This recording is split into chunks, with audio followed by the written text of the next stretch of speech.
Hey guys, how's it going? And welcome back. We have the Roland Cube Street. Whole whopping 2.5 watts per side. Stereo, 6.5-inch speakers though, so for 2.5 watts a side it can get pretty flippin' loud. Anyways, so this amp runs off of a power supply, which it currently is, or you can run 6 AA batteries. They do have a really up-to-date version of this. It's actually in the EX series. It's about 840 bucks though. Canadian dollars that is, but man, the toys and bells and whistles that puppy has. I'd love to try one of them out, but I just can't afford to buy something like that, and for what I need, it's way overkill. So, just a little bit of the top panel here so you can get a good look. On the left side of the input you'll see there's an XLR plug there, that's for the microphone. And you have mic and line select. Mic is in the down position for the switch, which is going to give you proper output. Line is a lot less signal capability, so less output altogether. But you could use it for an instrument, so if it's a line, anything that's a line signal, plug it in, away you go. But the mic's channel side is specific for a mic, and it is a balanced connection. You do have your own channel for the mic, so you have your own volume. You have delay and reverb as your only two effects. You have a EQ, which is 2-band for bass and treble only. On the other side here, of course, we have the 3-band EQ for guitar or instrument channel, which means you can plug in an acoustic guitar. You just have to have it all the way onto that selection, or even a keyboard or whatever instrument you want to plug into there. You also have another alternate mic channel, but it has to have a TR plug here.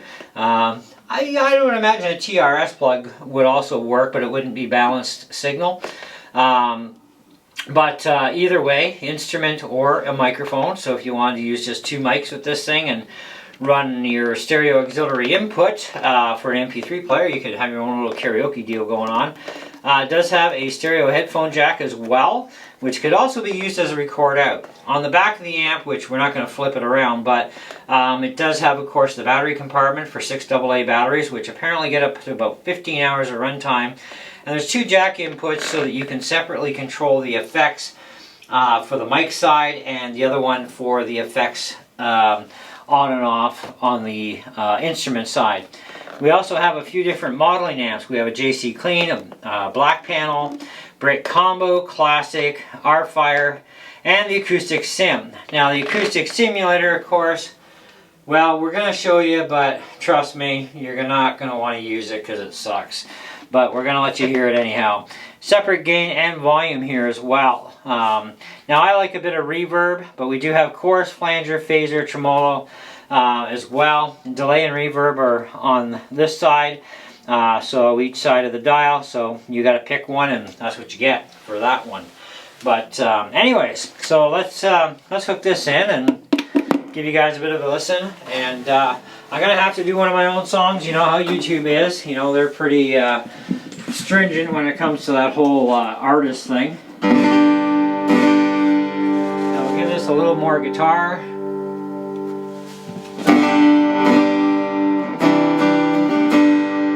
Now I'm not going to tell you the model guitar that I'm using, only that it is a Martin.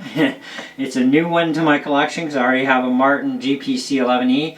This is a new Martin that I picked up yesterday, and you'll have to wait for the video on that, but you'll get a bit of a taste of it here anyhow as plugged in. So.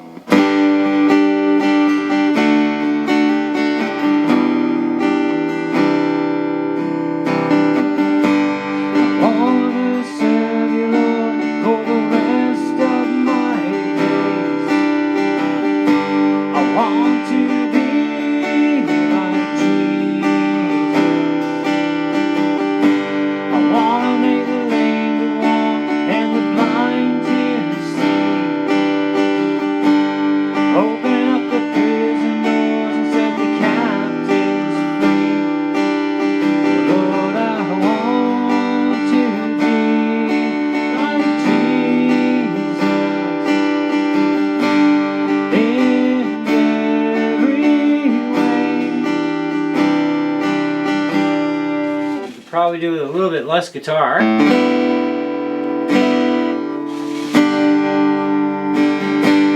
wanna make the lame to walk and the blind to see.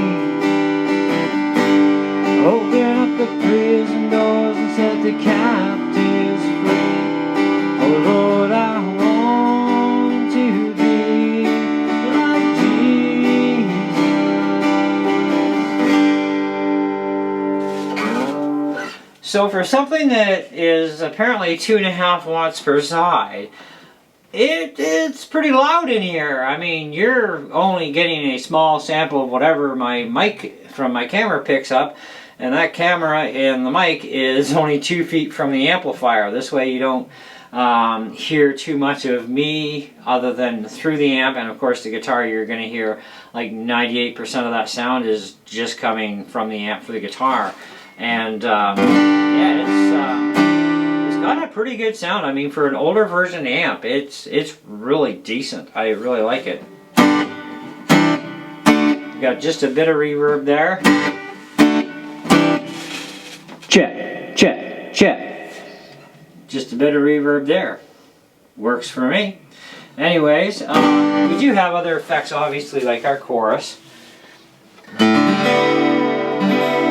And of course, the more you turn up the dial, obviously, you're going to get more of that effect.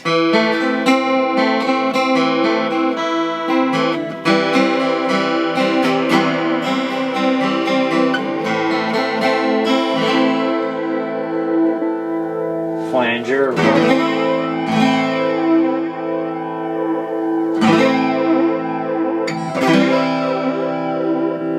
Phaser.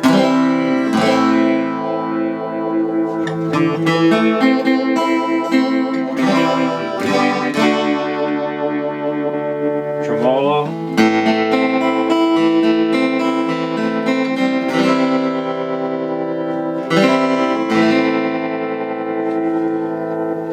And we do have delay as well.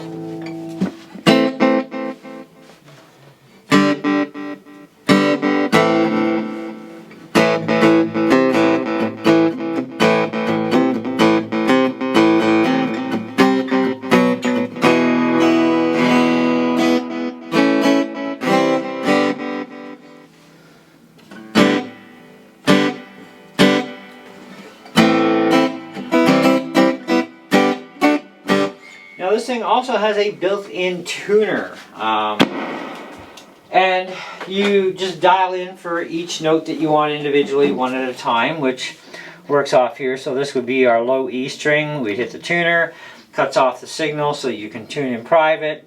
Then you go to your A, your D, G, B, E, and so on till you're all done. Does not support alternate tuning modes though. If you want that, you're going to have to figure that out on your own. But hey, at least it gives us a basic tuner, and the tuner does work extremely well. So, very happy with that. Alright, let's grab an electric here. So I got my Les Paul Custom out. And what did we do with our transmitter? There it is.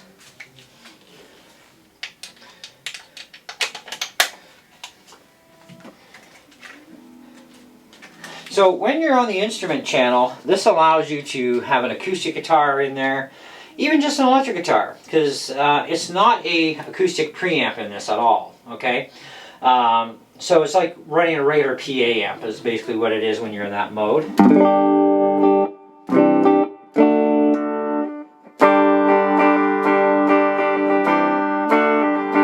you can plug like a keyboard into this, probably a bass guitar too, I would imagine. Because it works just like a PA amp, which means you can plug anything you want into a PA amp.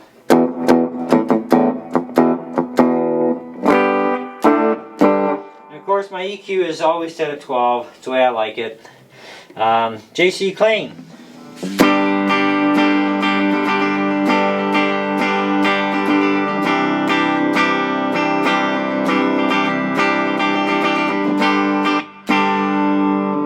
Black panel.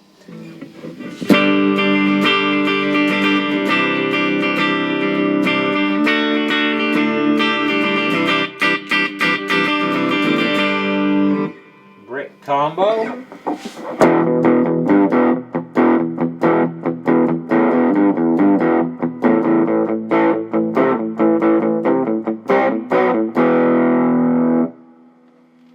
Classic stack.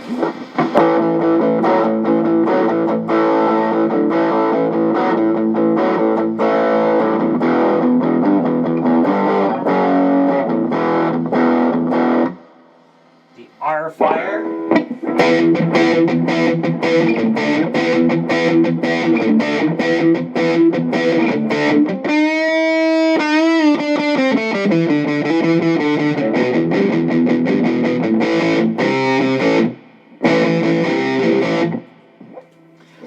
course you got another mic channel as well.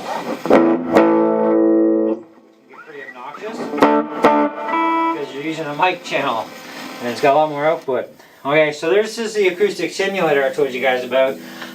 This is probably the worst acoustic sim Roland's put into an amp yet. Okay, and I've had a few Roland amps over the years, not a ton, but a few. And this is probably the worst sounding one. It's got a lot of static hiss there.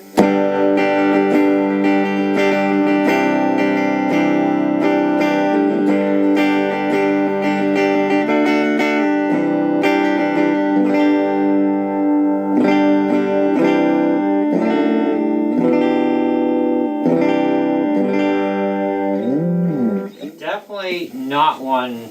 That's definitely one setting I'd say you might want to avoid. Okay, now with the other mic channel, that's where, of course, you won't have a guitar. You'll have to plug your mic in to where your guitar normally does if you want that secondary mic channel. And then you have two mics going, turn this thing into a little karaoke box, plug your auxiliary input from your MP3 player in, or your phone, whatever you're using for MP3s, and away you go. Go to town, you know what I mean? And that'd be fantastic. So that works. But for 2.5 watts a side, 6.5-inch speakers, lots of airspace in that cabinet, it is pretty loud. You know, I mean, this is one thing where, you know, it's got a lot of decibel output with a lower wattage. So it's kind of like low watt, high output. That's where you actually get some really good performance when you're really looking at numbers, because a lot of people, they go, oh, we got 100 watts, 1,000 watts. We've been through this before, you know, 2,000 watt amplifier, PA amp for my drum kit at full blast. I can't remember what the dBs that it put out, but not quite what it was rated for, but that was no 2,000 watts. I mean, 2,000 watts of power today is kind of like not what 2,000 watts really is, or actually was back in the day. Because back in the day when they said 2,000 watts, it was 2,000 watts, which was a lot of decibels with that, right? So now we're getting kind of like a little bit lower dB, and they say higher wattage. They flipped things around in such a way that things just aren't making sense. But this is at 2.5 watts a side, so 5 watts, right? At least that's the information I could find on it. Because it's an older model, I can't find any actual information on this from Long McQuaid's website. But what I did find is some Google search that said 2.5 watts. So I'm going to dive in a little bit more into this amp, because I think it's actually a little bit more than that. It at least sounds like it is. Because I mean, my mic's at 10 o'clock, and you know, I'm about 9:30ish on the volume here for the guitar side, and still that's still fairly loud. It's louder in here than what you're hearing through the camera.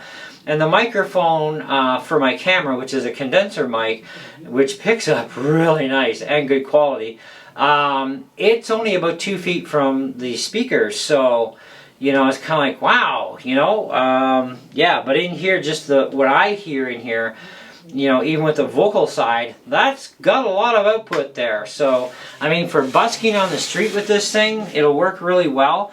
I don't know how far it'll get out for distance for you, but it should get you within, you know, 50, 60 feet. I don't see why not. You know, we definitely have to put that to the test. Right now, I am renting this thing. I'm considering buying it only because they only want 248 bucks, I think it is, for this thing. They have a model for around 500 bucks, which I think kind of replaced this one from what I can see, and it's kind of like, well, you know, I mean, I don't know, it's like I don't want to spend 500 bucks either, but 250 I don't mind spending. And this thing is in cherry condition. I was talking to the guy at Long McQuaid that I actually dealt with to rent it, and he actually knows the chap who owned it, and the guy takes really good care of his stuff, which I can actually vouch for. The guy does. I've actually bought 1 or 2 other things that guy had brought in before, and never an issue. But what I want to do quickly is go up to Long McQuaid's website here and see if we can get a little bit more info on here.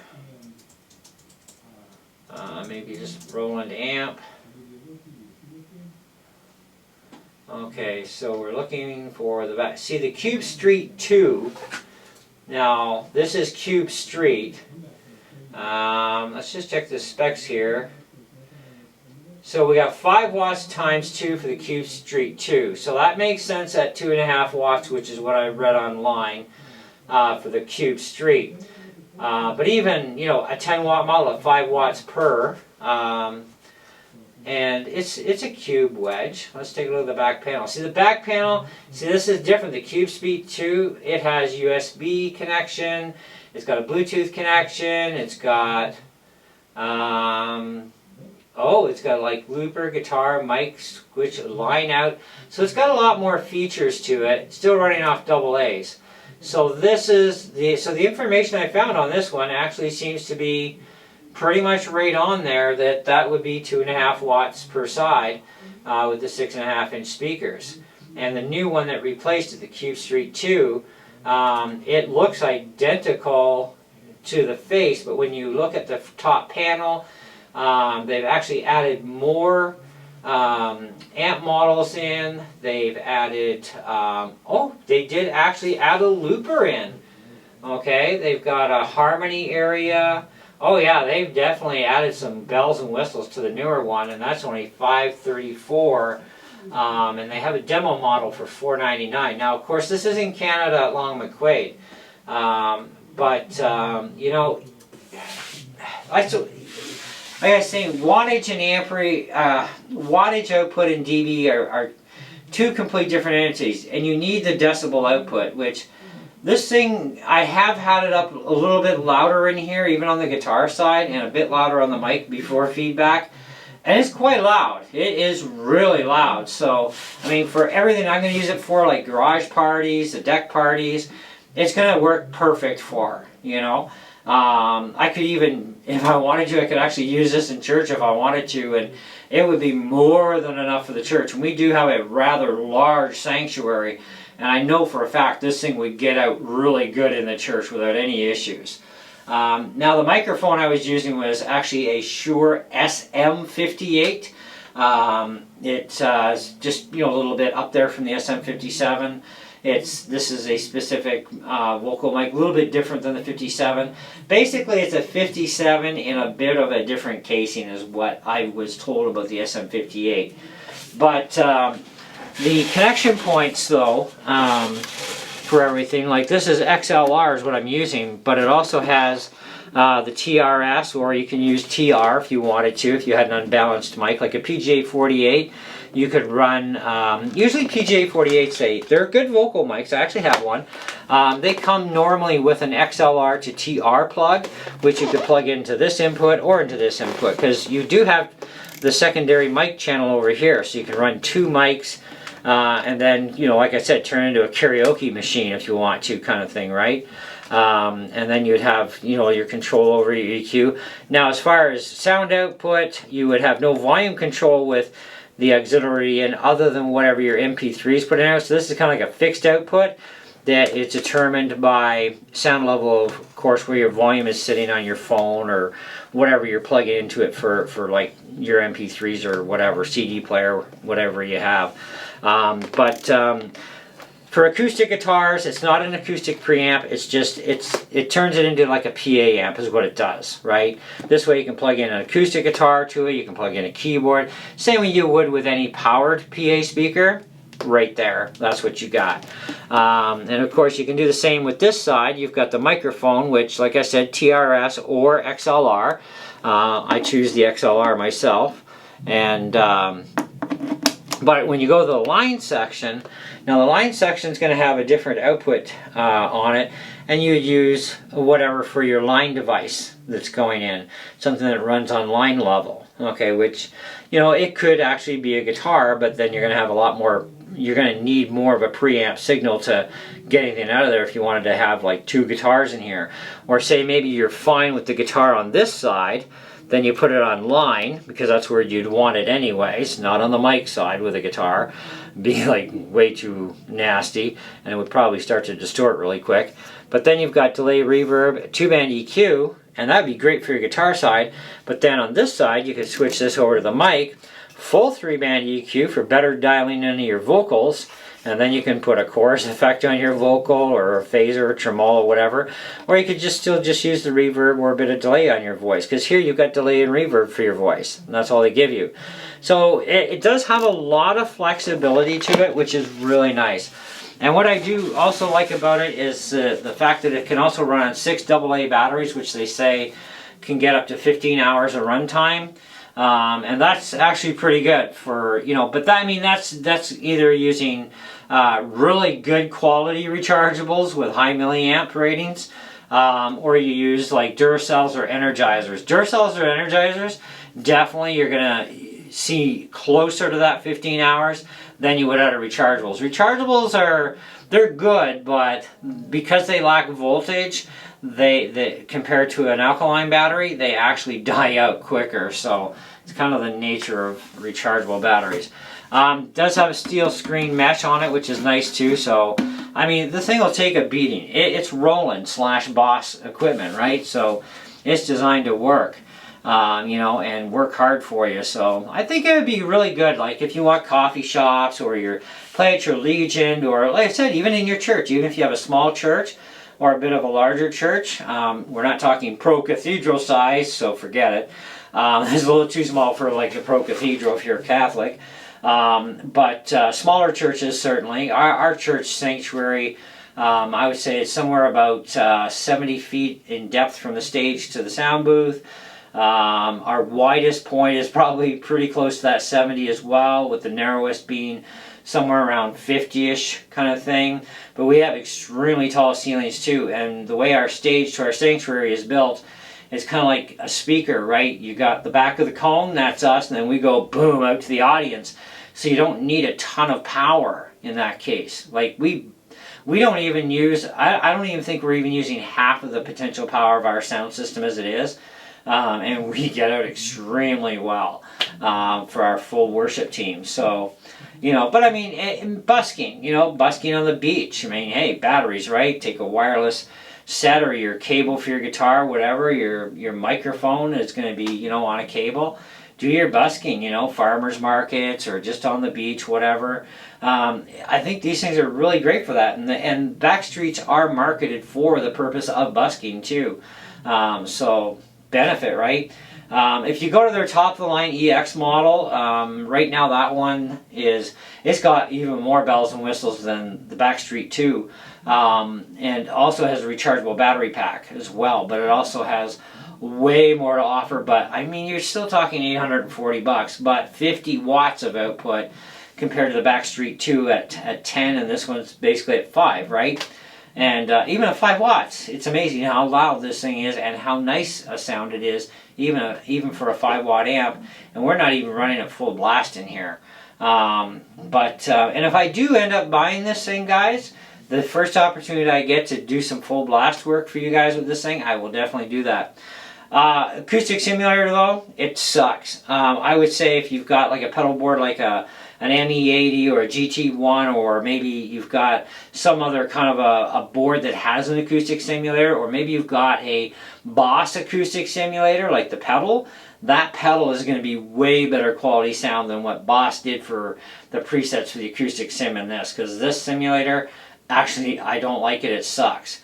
However, all that being said and done, for $248 for a used amp is what I would have to pay for this.